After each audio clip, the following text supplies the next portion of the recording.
It's like the real wisdom that I'm looking for as the one is magnificently spontaneous. Cannot be preconceived, can't be canned, can't be repeated. It's not relativism. It's not that. There is an inherent moral intelligence in human beings that we're born with, and that matures as we get older. The problem was, when we were little kids and formed our egos, it wasn't online yet.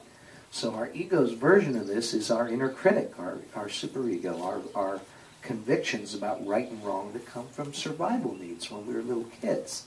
Now, again, we don't exactly get to vote about having that or not. We all do. The path for the one, and the one in all of us, is learning to discriminate the difference between the voice of that inner critic and this more quiet voice of a compassionate wisdom, which Gurdjieff called objective conscience. That in our heart we know the difference between what will be helpful or harmful to ourselves or others.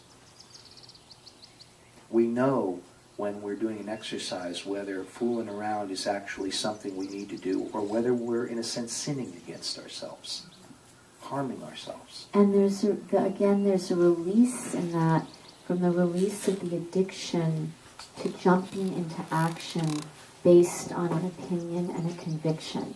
So that, what's a really beautiful invitation to the one in all of us is that beautiful piece of the poem by T.S. Eliot that says, I waited and I let my soul wait, because I knew that to hope was to hope for the wrong thing.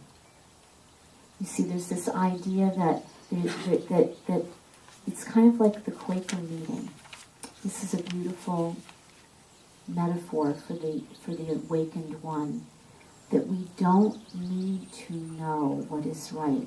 We need to listen to all the other members of the congregation. Everybody's going to speak as Spirit moves them. As Spirit moves, they will speak something.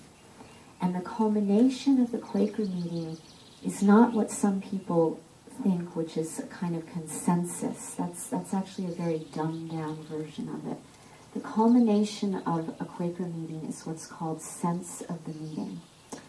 And what sense of the meeting is that you allow everyone to speak as Spirit moves, and at some moment, and nobody knows when it will arise, because as Russ said, it's completely spontaneous, it's creative, and it's responsive to the uniqueness of each moment. At some point, somebody will speak the truth, and everybody will know. Everybody in the room will recognize it. It will vibrate, and no one will be owning it. No one will think that it was even that person. It was the congregation of all the voices, and the truth is known. Yeah.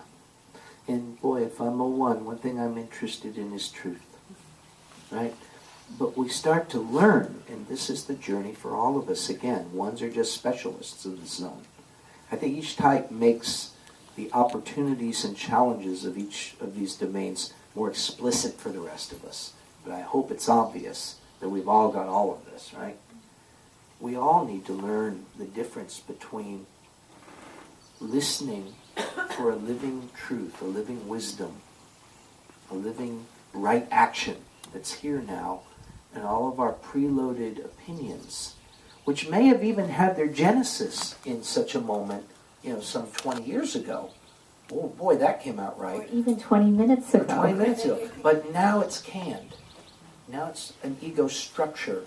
It's not an intelligent, alive, essential response to reality.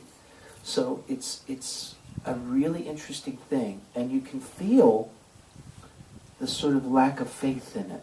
And we'll see more about that when we get to the 6. But how we don't trust that wisdom will be here. So we jump in with our opinions and our views and our positions as what we think we need to do to protect ourselves and what we think is good, what we think is sacred. And So, the way